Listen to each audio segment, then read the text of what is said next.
Concern across the globe about the quickly spreading COVID-19, and now the crisis hits home. This afternoon, we are announcing that Kentucky has its first confirmed case of the coronavirus. That news sparks quick action and reaction. I am declaring a state of emergency. The latest on how leaders in Lexington and beyond will monitor the growing health concern. The Fox 56 10 o'clock news starts now. Good evening. Developing late today, confirmation that the new coronavirus is in Kentucky. Governor Andy Beshear made the announcement at a news conference this afternoon. And tonight, the Lexington-Fayette County Health Department says the patient is a Harrison County resident. That person is being treated at Wdky Hospital, according to a statement from the university. That's where Kristen Flum is live tonight to begin our First on Fox team coverage. Well, Marvin, the governor said earlier today that about 100 people across the state have been monitored for the virus over the past couple of weeks, and the majority of those people have been cleared. But today we did get our first positive case of the coronavirus in Kentucky. That test came back from the state lab, and we know tonight that that person is from Harrison County. They are being treated in isolation here at Wdky Hospital. This afternoon, we are announcing that Kentucky has its first confirmed case of the coronavirus. The positive test that came back today was no surprise to the governor, nor does it give him any reason to panic. He explained at an afternoon press conference that the news was expected and will likely result in at least one other positive test in the near future. To our Kentucky families out there that are nervous, this is what we've been preparing for, and we are ready. The governor reiterated the overall threat to the Commonwealth is still low, but precautions are being taken. That includes activating the Emergency Operations Center, opening up a hotline for questions and concerns, and declaring a state of emergency. I filed a state of emergency so that we would have every tool that we could need to address this issue and ultimately to protect our people. Coronavirus, or COVID-19, has infected around 225 people across the United States. It is the most talked about public health crisis in recent memory. But the governor encouraged Kentuckians to keep it in perspective. 19,000 people in the Commonwealth alone have fought the flu this season. Yes. Kentuckians can and should go to churches, to basketball games, but Kentuckians who feel sick absolutely should not. And the bottom line, the governor says, go about your daily life, go to church, go to those basketball games, even travel across the state. There is no reason to panic. Just be smart and practice good hygiene. I want to bring in Shelby Lofton right now because it wasn't long after the governor gave his press conference in Frankfort that Lexington Mayor Linda Gorton called her own press conference to address the fact that our first positive test did come from the Lexington-Fayette County area. And she reiterated what the governor says, it's not a time to panic. That's right. Definitely not a time to panic. Kristen, we know that Mayor Linda Gorton said Governor Andy Beshear just called her just before 5 o'clock this evening, confirming this first case of COVID-19 here in Kentucky. She says we're still in the early ages of getting information. She says she met with various stakeholders before this news broke, but she says it's too early to formally announce any major changes. I am declaring a state of emergency. Hours after Governor Andy Beshear's announcement, Mayor Linda Gorton declares Lexington is under a state of emergency. She says this allows the city to have access to resources. What those are, we don't know yet. Many local leaders were present at the conference, including Fayette County Public Schools Superintendent Emmanuel Kalk. We're going to stay in contact with the health department, and we get the information as to the contact tracing to see if the individual has had contact with children, families in Fayette County. He encourages parents to keep their children at home if they're sick. Adults and children should wash their hands, cover their sneezes and coughs with their arms, and avoid contact with people who are sick. We know this patient is being treated at Wdky Hospital. In a statement, University spokesman Jay Blanton said, quote, "Our healthcare team has taken every precaution and followed the appropriate Centers for Disease Control and Prevention protocols to prevent exposure to other patients and caregivers." Commissioner of Health Dr. Craig Humbaugh says the next step is called contact tracing. Figure out who they may have been around, who their close contacts were, and then to try to contain the virus in that way, so get those folks to stay home and quarantine themselves and see if they develop signs or symptoms. He says says they will interview the person with COVID-19 and their family. As for right now, Mayor Gordon is asking the public to carry on as usual. There's no reason to panic. There is every reason to be careful. She says it's her priority to keep folks feeling safe and provide the information they need. And the Lexington-Fayette County Health Department is taking your questions related to COVID-19. They've opened up a call center that'll be open 8 to 4 p.m. Monday through Friday. That number is on your screen below. The governor also talked today in Frankfort that there is a state hotline. We're going to put that up for you on our website, foxlexington.com. But keep in mind, these are not numbers that you call for a medical diagnosis. These are just general questions and concerns you may have about the coronavirus now that it is, in fact, in Kentucky. Also tonight, there are about 3,500 people currently in limbo on a cruise ship. It is the Grand Princess cruise ship. It is currently docked just off the coast of San Francisco. 21 people on that ship have tested positive for coronavirus, and 19 of those people are crew members. And a Nicholasville couple is among those on the ship. They say they are confined to their rooms. Their food is set outside of their rooms on the floor. The Kentucky couple hasn't been given any idea of when they might be able to disembark. Their flight, they tell us, is scheduled for tomorrow morning, but they say they don't expect to make that either. Earlier tonight, Vice President Mike Pence talked about these cases. He says despite the positive tests, most Americans are still at low risk. That according to all of the experts gathered here and on our task force, the risk to the American public of contracting the coronavirus remains low. That being said, we're continuing to lean into this effort in full partnership with state and local health authorities around the country to ensure that we do everything to prevent the spread of the disease, to mitigate its expansion, and to provide necessary treatment to Americans that have been impacted. And today, the vice president announced that the federal government is working with California officials on a plan to bring that cruise ship to a non-commercial port sometime this weekend. Meanwhile, in Washington state, at least 12 people have died at a nursing home just outside of Seattle. And like most people in nursing homes, those patients did have some underlying health conditions. And with the first case here in Kentucky, we asked the question, what if the coronavirus were to have an outbreak here at one of our nursing homes? Would the Bluegrass be prepared to deal with it? Chelsea Jones reports. As communities try to crack down on the spread of the coronavirus, an agency in Lexington thinks nursing homes need to do more. You have to have procedures in place, or people are going to be put at risk. According to the Nursing Home Ombudsman Agency, many nursing homes in Kentucky have been cited for infection control violations. We still see many citations that have to do with hand washing. People who work in facilities serving one resident after another, failing to wash their hands or wash their hands appropriately. A major concern for the agency. Now there's one confirmed case of COVID-19 in Kentucky, and health officials say hand washing is an important protection against the virus. According to the Long-Term Community Coalition, several nursing homes in Kentucky have been cited for having environments that could be harmful to residents. It could be related to poor housekeeping practices. It also could be related to people being tested for infectious disease and there being a lack of follow-up. The agency hopes more people will become aware to help create change for one of Kentucky's most vulnerable populations. To live in a nursing home, typically you have at least 2.5 disabilities.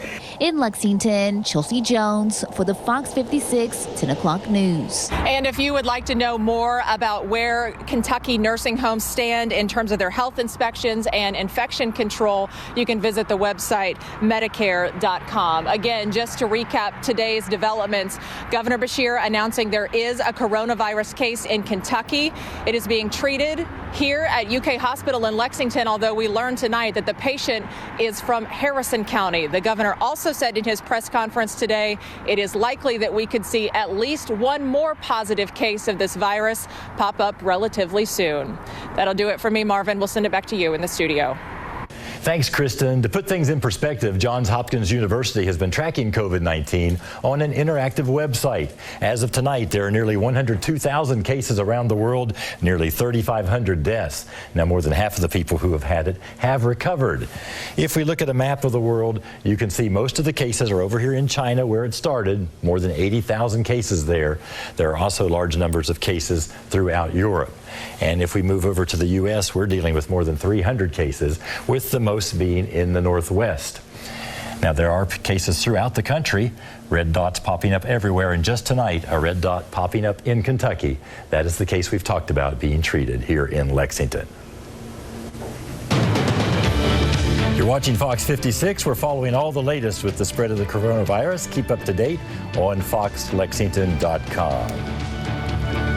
In our next half hour, we'll show you how the nation is responding to the health crisis and tell you how much money has been released to find solutions. And we're tracking some cold temperatures here through the overnight hours, but it gets better by the weekend. I'll tell you how warm we're getting coming up after the break.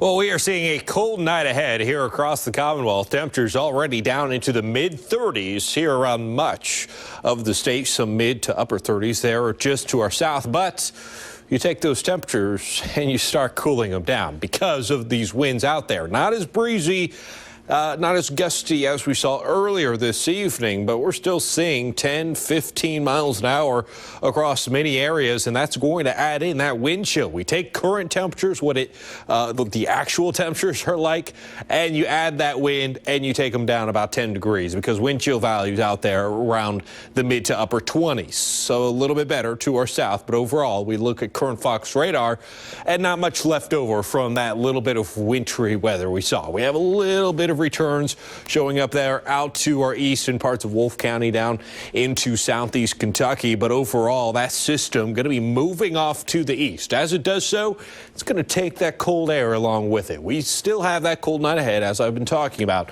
But eventually, we replace it by this high pressure system off to the west, and that's bringing in not only sunny skies, drier weather, but it's also going to bring in much better feeling weather, a little bit of spring feel, if you will, by this weekend. We take you into Saturday morning, mid to lower 20s for some of you. Upper 20s across southern Kentucky. We take you through your Saturday afternoon. Temperatures going to be warming up into the upper 40s and lower 50s. I think we'll actually see more 50s than what this model is showing, just because we have that sunshine.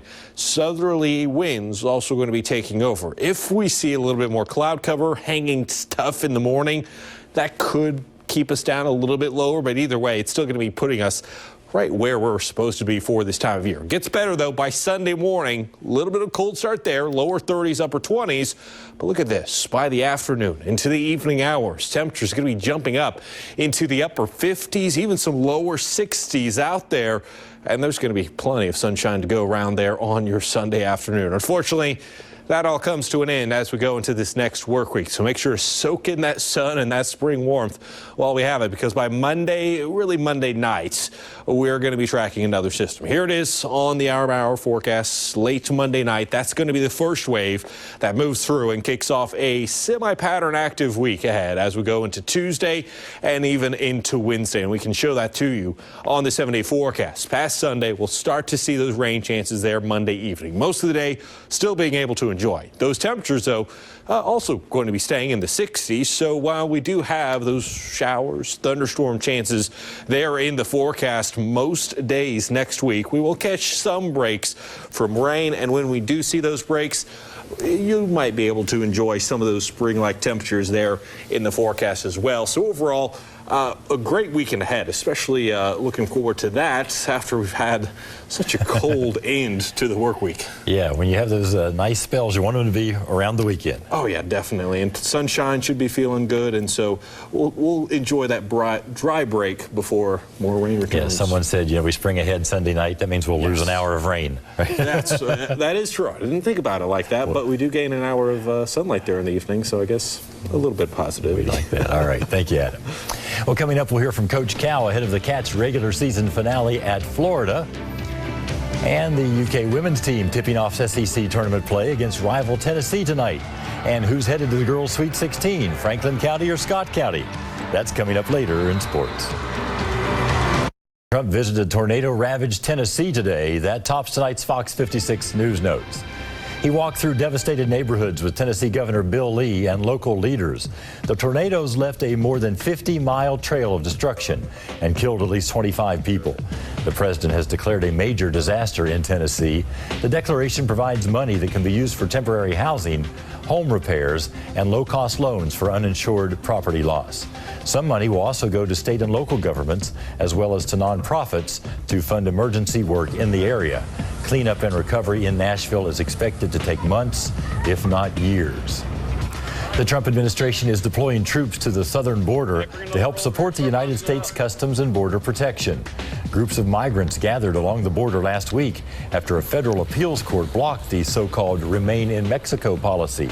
The asylum policy requires migrants to wait in Mexico until their court date in the U.S. Approximately 160 active duty personnel will be shifted from their standby location in Louisiana to the southern border. They're expected to be there for 2 weeks. President Trump has named his new chief of staff. North Carolina Representative Mark Meadows is replacing Mick Mulvaney, who has been acting in the role for more than a year. Trump tweeted Mulvaney will become the U.S. Special Envoy for Northern Ireland. Representative Meadows is the fourth chief of staff since Trump took office in 2017. Former Vice President Joe Biden has won more Super Tuesday delegates than Vermont Senator Bernie Sanders. The Associated Press count now shows Biden with a lead of 97 delegates over Sanders. This is a big change from just a couple of weeks ago when Biden had weak showings in Iowa and New Hampshire. Biden racked up huge victories in Alabama, North Carolina, and Virginia, and also got a narrow win in Texas. Our coverage of COVID-19 and how the world is dealing with the virus continues, and an FBI investigation in Pulaski County after an agent was shot while serving an arrest warrant. The latest details ahead. And a 100-year-old woman goes to jail on purpose. Find out what led to her arrest in 5 things to know before you go to bed. The Centers for Disease Control and Prevention in Atlanta welcomed President Trump for a visit to headquarters. That was hours after he signed into law a new spending measure aimed at fighting the new coronavirus. As our national correspondent James Rosen reports from Washington, the Trump administration hasn't always spoken with one voice on the virus. As he signed the $8.3 billion coronavirus spending package Congress sent him this week, President Trump made clear he wasn't thrilled with the price tag. I asked for 2.5, and I got 8.3, and I'll take it. From the outset, the president has sought to downplay the threat from the virus, portraying his team as swift to act and completely on top of the issue. And I've gotten to know these professionals. They're incredible. And everything is under control. Yet a top CDC official sounded a very different tune. Ultimately, we expect we will see community spread in this country. It's not so much a question of if this will happen anymore, but rather more a question of exactly when this will happen and how many people in this country will have severe illness. And when President Trump suggested to pharmaceutical executives that a coronavirus vaccine could be developed inside of a year's time, one of the nation's foremost public health authorities swiftly corrected him. Make sure you get the president the information that a vaccine that you make and start testing in a year is not a vaccine that's deployable. Dr. Laura Kahn of Princeton University is the author of Who's in Charge? Leadership During Epidemics, Bioterror Attacks, and Other Public Health Crises. She says public trust in the truthfulness and transparency of leaders in times like these is essential. And if you've not built up that trust, then you're going to have a much more difficult time getting the public to believe you and to follow your policies. Now that Congress has appropriated the $8.3 billion on coronavirus and President Trump has signed it into law, lawmakers still want to help shape how and how fast that money is spent by the executive branch. On Capitol Hill, James Rosen. Experts are now urging people who are more than 60 years old or who have weak immune systems to take steps to avoid large crowds. The elderly is one of the groups hardest hit by the coronavirus. Many are concerned about a nursing home in Washington state that's tied to 7 coronavirus deaths. Pat Herrick's mother died of the disease, and she's hoping doctors can find answers. I want her body tested, and I've been told, well, we don't do that. You know, we just have to assume that it's natural causes, and so I'm saying it's not okay. I need to have her tested for the larger picture. The CDC says older people should, quote, stay home as much as possible. The city of Austin, Texas has canceled the South by Southwest conference due to the coronavirus. There are no cases confirmed in the Austin area, but the mayor says they would not be able to mitigate the risk to the community. The annual Tech, Film, and Music Conference brought 400,000 people to Austin last year. Earlier this week, Apple, Facebook, Intel, and Netflix pulled out of the event. This week made one thing clear on Wall Street: investors don't know what to do about coronavirus. A series of roller coaster sessions has left the major indices more or less where they started Monday. They all closed down for the day today, but the Dow is up 1.8% for the week. The S&P is down 1.7 points, and the Nasdaq gained 0.1% for the week. It's all because of coronavirus fears mixed with good news and bad news. Uncertainty around coronavirus is unlikely to subside in the immediate future. And don't expect free food samples during your next Costco run. The chain is temporarily suspending the practice amid health fears. Business Insider reports the retailer is pulling the samples from all stores in the U.S. and China. Snacking before buying is part of the chain's image, but coronavirus spreads when infected bodily fluids land in the mouths or noses of healthy people. That has some customers worrying those finger-licking good samples might be a bad idea right now. You're watching Fox 56. We're following the latest on the coronavirus. Keep up to date on foxlexington.com. An FBI investigation is underway in Pulaski County. An agent was shot this morning while serving an arrest warrant at a constable's home, and in return, the constable was shot as well. FBI officials say the wounded agent has been released from the hospital. They say the constable, Gary Baldock, is stable. He is one of 2 constables FBI agents went to arrest this morning because of federal warrants against him. The other constable, Michael Wallace, was arraigned and released until his trial. Worked hard, and he's devastated to be on this side of the law, and obviously, and then with the news of the shooting with the FBI agent and that involved his colleague, very sad day. The name of the agent involved has not been released. There's no word on when Baldock will be arraigned. Police are investigating after a man was found dead this afternoon after a shots fired call. According to the Herald Leader, police found a wounded man near Transylvania University. They say the Fayette County coroner indicates police are investigating his death as a homicide. The newspaper says the coroner died the man died as a result of wounds he received.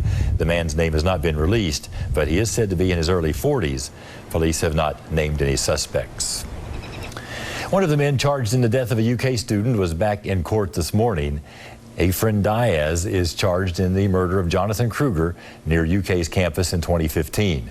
It's been nearly 5 years since the shooting, and today the judge finally decided to set a bond of $1 million as Diaz waits for his day in court. One of the problems in this case is the question of the death penalty. A judge ruled that people under the age of 21 would not be eligible for the death penalty. Diaz was 20 at the time of the crime, but the Commonwealth appealed that decision. It now lies in the hands of the Kentucky Supreme Court. Diaz's attorney argues that the death penalty shouldn't be on the table for him regardless of his age. The fact that Mr. Diaz was in the back of the van and didn't get out of the van and do anything to either of these 2 individuals, neither robbed them nor did he shoot anybody. And I think that gives him a much lower level of culpability. 2 other men were charged in the murder. Justin Smith and Roman Gonzalez Jr. also faced charges of murder and robbery. Gonzalez was a minor at the time of the crime. Diaz and Smith will be tried together. State lawmakers in the House have overwhelmingly approved a spending plan for Kentucky. After nearly 3 hours of discussion and debate, the $23 billion budget cleared the full House by a wide margin. It is different than what the governor proposed, but does include funding for education and pay raises for all public workers. It will not be the finished document, but I believe that this balanced budget is very responsible, and it will help to move the state forward. I believe that their version of the budget is fiscally responsible. It is built very similarly to the budget that I proposed. Most of the same fund transfers.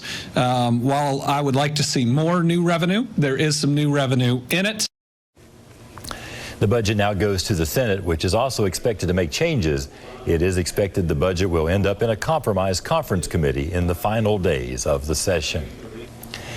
The countdown to the Breeders' Cup has begun. Today, Lexington Mayor Linda Gorton and representatives from Keeneland and the Breeders' Cup unveiled the countdown clock, marking 245 days to the 2020 Breeders' Cup.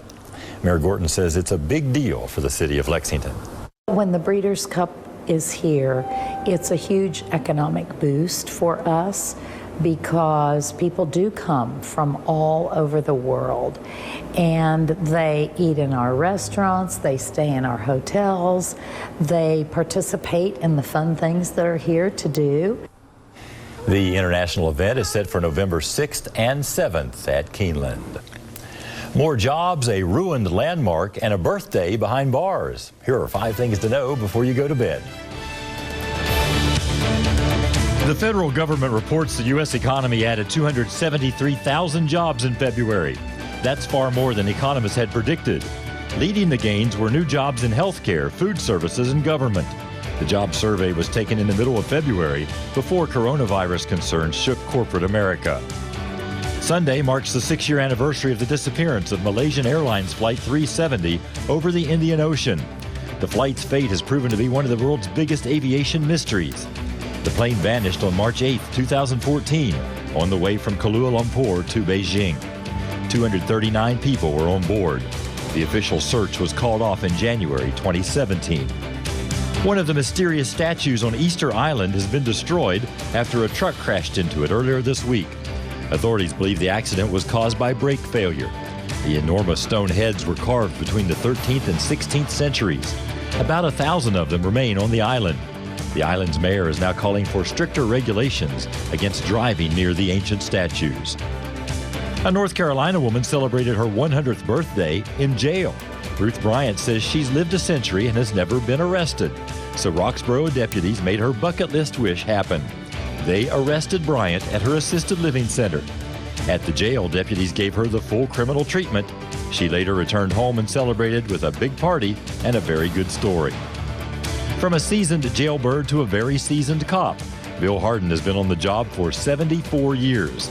The Johnson County, Texas deputy is being honored with a museum exhibit that calls him the oldest working law enforcement officer in the world. This 97-year-old lawman says he feels good for his age and will keep working until the sheriff runs him off. There you go, 5 things to know before you go to bed.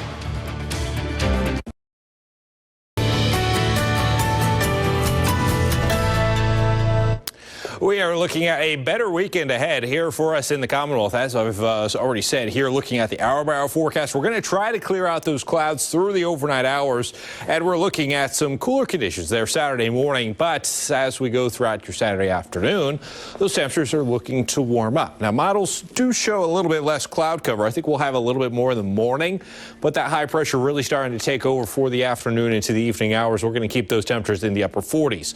Sunday looking even better. Models try to bring in some cloud cover, but we have strong southerly winds that are going to be taking over here in the forecast, and that brings us not only some temperatures in the 60s, but also some nice feeling conditions as well. Now, like as I said, those winds here tonight into your Saturday, not looking too bad. We'll start to calm things down through Saturday afternoon into the evening. And then on Sunday, as I said, we start to pick up those winds once again into Sunday evening. And that's all ahead of our next rainmaker coming in for the work week. Marvin?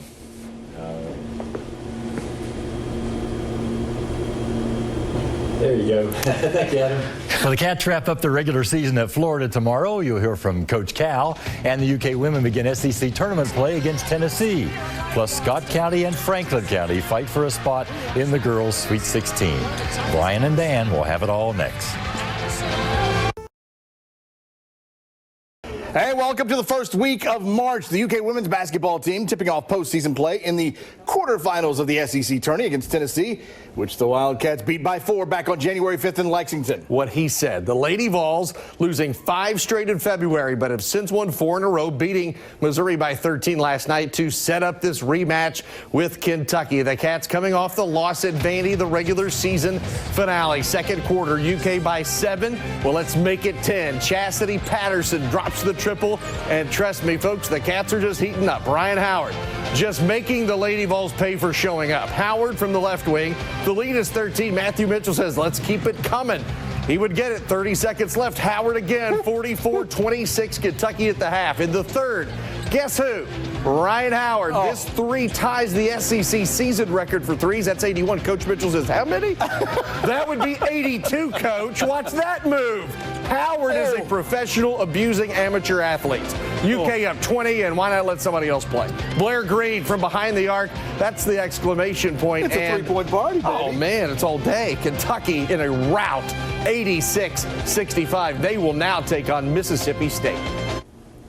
All right, now to Coach Cal's Cats, which had jumped up to number 14 in the net rankings, their highest of the season after that win over Auburn, but blowing the 17-point lead to Tennessee could cost the Cats. Well, it did. That loss dropped UK back 8 spots to number 22. They're now up to number 21.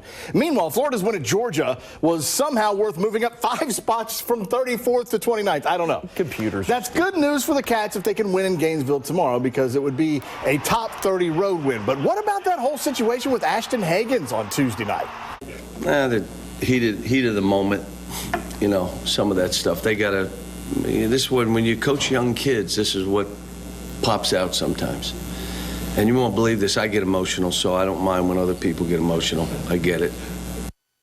EKU meeting Belmont, the OVC semifinals in Evansville. Colonels down 9 in the second half.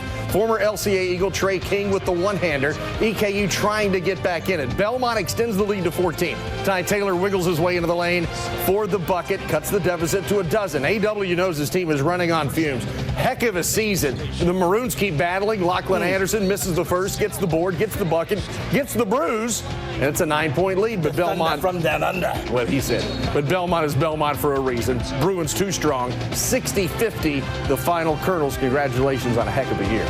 Hey, the Transylvania women's basketball team beginning play today in the NCAA Division III tourney. The Heartland Conference champs earning the right to host the first 2 rounds. The Pioneers opening with Randolph-Macon, and the Lady Pios playing catch-up in the 4th. Elizabeth Hardiman, not the person you think would take the 3, but she drills it. 56-53, Hardiman with 12. Jackets go inside to Michael Ross. You talk about powering at home and showing some emotion. Boom! 17 for Ross. Jackets by 6. Zenobia Walker is a baller. Tough shooting night, but she hits the 3. Walker was 16, but back the other way. 6'3" Kelly Williams, 12 points, 15 boards. Transy finishes the season 25-3 and lose tonight 78-68. All right, coming up, who's headed to the Girls Sweet 16 out of the 11th region? Will it be Franklin County or Scott County? That's next. Plus highlights and a lot more. Stay with us. Paul throws it down. Welcome to the award-winning High School Sports Extra, presented by Scheller Automotive. All right, who's going to the Girls Sweet 16 out of the 11th region? It's either been Franklin County or Scott County the last 5 years. The Lady Flyers winning 3 straight from 2015 to 17. Now it's the Lady Cardinals going for the three-peat. Let's get to the highlights presented by C2G Environmental. Scott County coming into the game, winners in 20 of its last 21. Franklin County's won 11 of 12. What was that, Velvet? Malia Williams down low. Beautiful. Oh, inside, cuts the Flyers lead to 31-30. Region Player of the Year had 15 points, 17 rebounds. Brooklyn Miles with the blow-by on the other end to the approval of Coach Joey Thacker. Miles again, unstoppable. 20 points, 6 assists for Miles. Here is one of those dimes to Lakin Hamblin for 3. Bottoms, Flyers by 10, but the Cards come back. Morgan to 4, off glass for 3 to cut it to 3 with less than 30 seconds to go. Miles makes her free throws down the stretch, though, and Franklin County reclaims the 11th region crown, 57-53, avenging its 1-point loss to Scott County in last year's region final. Nothing bothered me, even the 2 state championship losses, like losing here last year to them. it haunted me. It haunted these kids. We talked about it. I would text them a picture of that scoreboard every 15 minutes for the last 2 days. Hats off to Steve and them. I just told the 4. I mean, what a competitor, you know. But we're back. He sent us at least 4 times a day a video of them celebrating last year and then winning region. So it definitely motivated us, and a big billboard that said Scott County Sweet 16. Yeah, I said final. I meant semifinal last year. Clark County has won the 10th region the last 3 years in a row. The Cards entering the region semis, having won 7 of 8, with that 1 loss coming in overtime. Bishop Brossart, the region's top RPI, and a record of 24-5. One of the losses to GRC back in January. GRC winning that one 55-54. Rematch tonight at Campbell County Middle School for a trip to the championship game. The Redbirds doing a great job spreading the floor. Crisp passing. Shelby Wilson gets the 2, 36-24 Redbirds. Tyra Flowers, another assist, this time to Brianna Byers, cutting down the lane, 38-27 Clark. Bishop Brossart getting as close as 3, but GRC doing some damage in the paint. It's Wilson again. Clark County advances to the 10th region finals, 47-44. Can't all be pretty. You know, bottom line is we had, you know, more points than they did, and we're advancing. They're a tough team. No, our girls, I'm proud of our girls. You know, we just grinded out tough, hard-nosed plays. You know, we went cold there in the third quarter, but kept relying on our defense, kept getting stops, kept getting rebounds. They threw a haymaker at us. I mean, they hit us with some big shots and, you know, stayed us a little bit, but we kept fighting. Bourbon County coming off its first region win since 1994 to get the Colonels to 20 wins in back-to-back seasons for the first time in 31 years. Could they keep it up against Campbell County? First quarter, Bourbon swings it around. Hannah Hamelback inside the arc, just barely. First bucket of the game, and then more from the Colonels. McLean Murphy from behind the arc this time. Campbell County, Bourbon County going inside. Campbell County with the lead. Bourbon getting it in there, but the Colonels, well, their season comes to an end tonight, 65-38. Now to the 12th region, which is guaranteed a new champ this season. Right. And none of the Final Four has won it in the last 5 years. That was Danville. Yeah, Casey County was region runner-up a season ago, but hasn't made the Sweet 16 in 11 years. But at 25-7, the Lady Rebs have the top RPI in the 12th. They lived up to it tonight. Casey County rolls 60-37, advances to their 3rd consecutive 12th region championship game. Who will the Lady Rebs play? Rockcastle County has won 13 of 14, including a 5-point win over these Wayne County Cardinals. They beat Casey in the district. Trying to even the score here, Macy Blevins buries the 3, Wayne County down 1. Then Blevins feeds Mallory Campbell. She banks it off the glass, Cards in front, but the Rock was tough.